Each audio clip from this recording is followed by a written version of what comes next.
નમસ્કાર વિદ્યાર્થી મિત્રો, આજે આપણે પ્રકરણ નંબર 8 ચતુષ્કોણ વિશે અભ્યાસ કરીશું. સૌથી પહેલાં ચતુષ્કોણની વ્યાખ્યાની સમજણ મેળવીશું.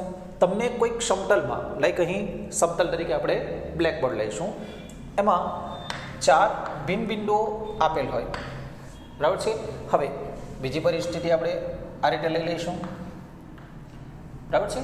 હવે અહીં એ બી સી અને ડી 4 બિંદુઓના નામ આપી દીધા છે. અહીં પણ આપણે અલગ આપીશું, દેન પી ક્યુ આર અને એસ લઈશું. ઓકે, વ્યાખ્યા શું છે? સમતલમાં આવેલા 4 બિંદુઓ પૈકી કોઈ પણ 3 લાઈક એબીસી લઈએ, દેન એબીસી માટે તમે જોઈ શકો છો અસમરેખ છે. અહીં બી સી અને ડી માટે પણ અસમરેખિત થશે. ઓકે, સો 4 સમતલીય બિંદુઓ પૈકી કોઈ પણ 3 સમરેખ ન હોય તો એ બિંદુઓને ક્રમમાં અથવા તો ક્રમિક જોડવાથી જે આકૃતિ મળે ઓર જે બંધ આકૃતિ મળે એને ચતુષ્કોણ કહેવાય છે. લાઈક અહીં પી ક્યુ આર એસ. ઓકે, સો આ રીતે મળશે, બરાબર છે. ઓકે, હવે આ જે બે આકૃતિ છે એ બંને તમને અલગ અલગ રીતે દેખાશે, બરાબર છે. હવે આ પ્રકારની જે પરિસ્થિતિ હોય તેને બહિર્મુખ ચતુષ્કોણ કહેવાશે, અને આ પ્રકારની જે આકૃતિ છે એ અંતર્મુખ ચતુષ્કોણ તરીકે ઓળખાય છે. અહીં આપણે બહિર્મુખ ચતુષ્કોણ તરીકે લઈશું અને અહીં અંતર્મુખ ચતુષ્કોણ. ઓકે, હવે આ જે બે ચતુષ્કોણ છે બહિર્મુખ અને અંતર્મુખ, એના વિશે કોઈ સ્પેસિફિક ડેફિનેશન તમારા સિલેબસની અંદર કરેલ નથી, છતાં પણ સમજણ મેળવી લઈએ. આ એબી એક બાજુ છે અને એની સામેની બાજુ કઈ છે? સીડી છે. એને સમાવતી રેખા લઈએ, બરાબર છે. જો એકબીજાને ન છેદે, સમજો આ જે છે એ અહીં સુધી જ છે અને આ જે રેખા છે એ અનંત સુધી છે, પરંતુ એકબીજાને છેદશે નહીં, એટલે કે એ બી છેદ રેખા સીડી, એનો છેદગણ જો લઈએ અને એ જો ખાલી ગણ હોય, એ બી છેદ રેખા સીડી નો છેદગણ શું હોય? ખાલી ગણ હોય, એટલે કે એકબીજાને છેદતા ન હોય, તો આ પ્રકારના ચતુષ્કોણ જે છે એ બહિર્મુખ ચતુષ્કોણ કહેવાય. ઓકે, અને અહીં તમે જોઈ શકો છો લાઈક પીક્યુ છે, એક બાજુ તરીકે લીધી છે અને એની સામેની બાજુ આરએસ થશે. લાઈક આ રીતે દોરશો એટલે તમને વ્યવસ્થિત ખ્યાલ આવશે. પી ક્યુ આરએસ ચતુષ્કોણ હોય, દેન પી ક્યુ અને એની સામેની બાજુ આરએસ થશે. ઓકે, જો આ આરએસ છે એને સમાવતી રેખા જો લઈએ, દેન તમે જોઈ શકો છો અહીં પી ક્યુ બાજુ જે છે એને છેદે છે. ઓકે, સો અહીં પી ક્યુ રેખાખંડ છે અને એની સામેની બાજુ આરએસ છે, એને સમાવતી રેખા છે, જેનો છેદગણ શું છે? ખાલી ગણ નથી, એટલે કે કોઈક બિંદુમાં છેદે છે. આ પ્રકારના જે ચતુષ્કોણ છે એ અંતર્મુખ ચતુષ્કોણ કહેવાય. ઓકે, હવે બીજી રીતે સમજીએ બહિર્મુખ ચતુષ્કોણ માટે, કે વિકર્ણો જે છે એ એકબીજાને છેદતા હોય, લાઈક અહીં એસી અને બીડી વિકર્ણ છે એ એકબીજાને છેદે છે, દેન એ બહિર્મુખ ચતુષ્કોણ તરીકે ઓળખાય છે. અને અહીં જો જોઈએ તો વિકર્ણ તરીકે વિચારો તો પીઆર, લાઈક પીઆર અને ક્યુએસ, પીઆર છે અને ક્યુએસ છે, બંને વિકર્ણો એકબીજાને છેદતા નથી. ઓકે, તો આ પ્રકારના જે ચતુષ્કોણ છે એ અંતર્મુખ ચતુષ્કોણ તરીકે ઓળખાય છે. દરેક રેફરન્સની અંદર અલગ અલગ રીતે ડેફિનેશન આપેલી હોય છે. ઓકે, આપણે જે અભ્યાસ કરવાનો છે એ બહિર્મુખ ચતુષ્કોણ વિશે શીખવાનો છે. ઓકે, સો બહિર્મુખ ચતુષ્કોણ વિશે વાત કરીશું. Right down. હવે ચતુષ્કોણ વિશેની કેટલીક બેઝિક માહિતી છે એ આપણે મેળવીશું. નોર્મલી તમને અહીં ચતુષ્કોણ આપેલ છે, જેને આપણે ચતુષ્કોણ એબીસીડી વડે દર્શાવીએ છીએ, और संकेतમાં ચતુષ્કોણ એબીસીડી લખાય. ઓકે, દેન એના જે અંગો છે એની વાત કરીશું. 4 બાજુ હોય, બાજુઓ કેટલી હોય છે? 4 હોય છે. Like AB, BC, CD and AD. AB, BC, CD and AD. Okay. Then ખૂણા વિશે 4 ખૂણાઓ હોય છે. ઓકે, 4 ખૂણાઓની વાત કરીએ અને ટૂંકમાં જો દર્શાવીએ દેન ખૂણો A, ખૂણો B, ખૂણો C અને ખૂણો D. ઓર લાંબી રીતે પણ દર્શાવી શકો BAD in short A, ABC in short B. આ રીતે લખી શકો. ઓકે, ત્યારબાદ વિકર્ણો વિશે વાત કરીશું. 2 વિકર્ણો હોય. હવે વિકર્ણ એટલે શું? સામસામેના જે ખૂણાઓ છે એને જોડતો રેખાખંડ. ઓકે, B અને D ને જોડતો રેખાખંડ. ઓકે, સો અહીં વિકર્ણ તરીકે તમને AC અને BD મળશે. ઓકે, અહીં તમે જોઈ શકો છો 4 બાજુ, 4 ખૂણા અને 2 વિકર્ણ, એમ કુલ મળીને ચતુષ્કોણને 10 અંગ હોય છે. ચતુષ્કોણને ના કુલ 10 અંગો હોય. બરાબર છે. હવે સામેના ખૂણા, પાસેના ખૂણા, સામેની બાજુ, પાસેની બાજુ વગેરે વિશે માહિતી મેળવીશું. સામેની બાજુ, સામેની બાજુ જો વાત કરીએ તો AB અને એની સામેની કઈ થશે? CD. AB અને CD. BC અને AD. BC અને AD થશે. ઓકે, એ જ રીતે પાસેની બાજુ,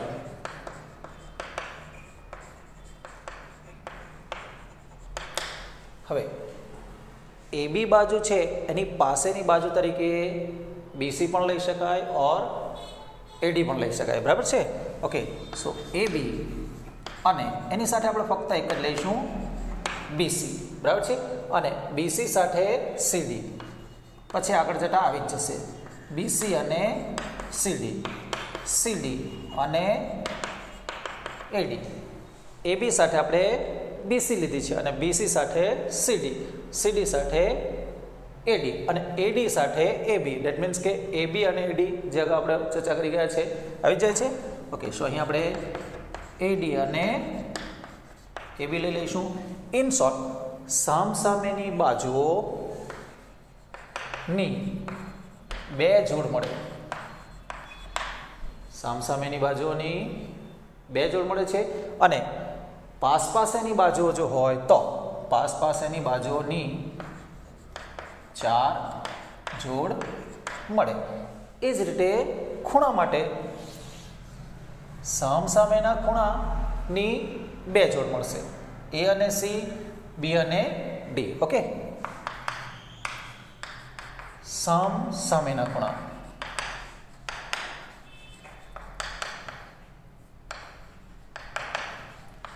બે જોડ મળે. લાઈક A અને C, ખૂણો B અને ખૂણો D. ઓકે, એ જ રીતે પાસેના ખૂણા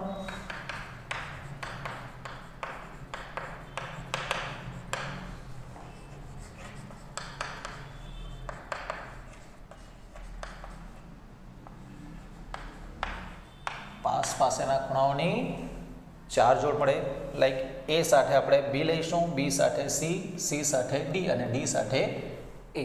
ઓકે, A અને B, B અને C, C અને D અને ખૂણો D અને A. ઓકે, કેટલીક વાર આપણે એક્ઝામ્પલની અંદર સામેની બાજુ, પાસેની બાજુ, સામેનો ખૂણો, પાસેનો ખૂણો આવો શબ્દ વાપરતા હોય છે. બરાબર છે. દેન આજે બેઝિક માહિતી જે છે એ તમને હોવી જરૂરી છે. ઓકે, સો ક્લિયર હોવું જોઈએ. Write down. નેક્સ્ટ સ્ટેટમેન્ટ છે ચતુષ્કોણના ચારે ખૂણાના માપનો સરવાળો 360 થાય છે એ આપણે સાબિત કરીશું. સૌથી પહેલાં તમારી પાસે પક્ષ છે જેમાં આપણે ચતુષ્કોણ વિશે વાત કરેલ છે. સો ચતુષ્કોણ ABCD આપેલ છે ઓર લઈશું. ઓકે, દેન સાધ્યની અંદર આપણે જે સાબિત કરવાનું હોય એ લખવાનું હોય. દેન અહીં તમે લખી શકો A plus B plus C plus D is equal to 360. ચારે ખૂણાના માપનો સરવાળો 360 જેટલો થાય છે. ઓકે, શું હવે સાબિતી માટે આપણે અગાઉ જે પ્રકરણ અભ્યાસ કરી ગયા જેની અંદર ત્રિકોણના ત્રણેય ખૂણાનો સરવાળો કેટલો થાય છે 180 થાય છે એ નિયમનો ઉપયોગ અહીં આપણે કરીશું. સૌથી પહેલાં આપણે એક વિકર્ણ AC લઈ લઈશું. વિકર્ણ AC લેતા. હવે વિકર્ણ AC લેવાથી શું થશે, તમને બે ત્રિકોણ મળી જશે. ઓકે, પરંતુ અહીં તમે જોઈ શકો છો આ જે બે ખૂણા છે એ આસન્ન ખૂણા કહેવાય. DAB ના અંદરના ભાગમાં C બિંદુ છે. સો અહીં આપણે ખૂણો DAB is equal to DAC plus CAB લઈ લઈશું. એ જ રીતે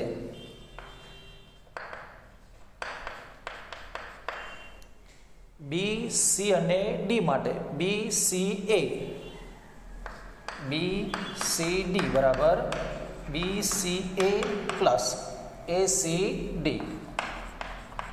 ઓકે, આ જે બે પરિણામ છે એનો આપણે ઉપયોગ કરીશું. લાઈક 1 and 2 આપી દઈશું.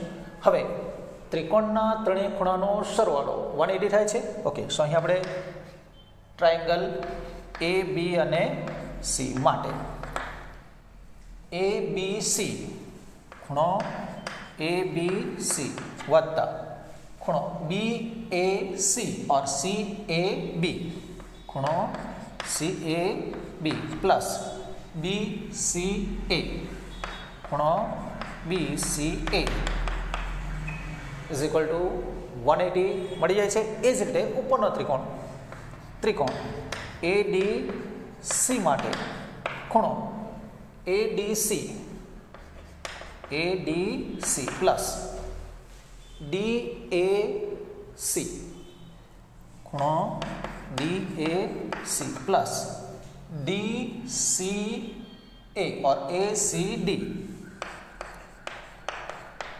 ઇઝ ઇક્વલ ટુ 180 મળી જશે. હવે આ જે ત્રિકોણ છે તે અને આ જે ત્રિકોણ છે એના ખૂણાઓ જે મળી આપણે એનો જો આપણે સરવાળો લઈએ then શું થશે, સમીકરણ નંબર 3 આપો અને 4 આપી દો. સમીકરણ 3 અને 4 નો સરવાળો કરતા આ પરિણામ છે તે અને આ પરિણામ છે એનો આપણે સરવાળો કરીએ છીએ. થોડું લાંબુ થશે. ABC plus CAB plus BCA આ જે ત્રણ સ્ટેટમેન્ટ છે પદ છે એ લખ્યા છે. દેન ADC plus DAC plus ACD is equal to 180 plus 180. પછી લખીશું 360 થઈ જશે.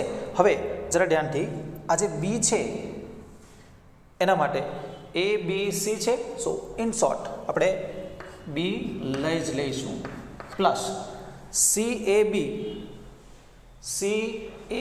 એટલે કે આ જે પ્લસ સાઇન કર્યું છે એ ખૂણો છે અને એની સાથે DAC જો લઈ લઈએ DAC લાઈક આ અને આ બે જે ખૂણાઓ છે એને જો સાથે લઈ લે then આસન્ન ખૂણાઓ પ્રમાણે તમને BAD મળી જશે.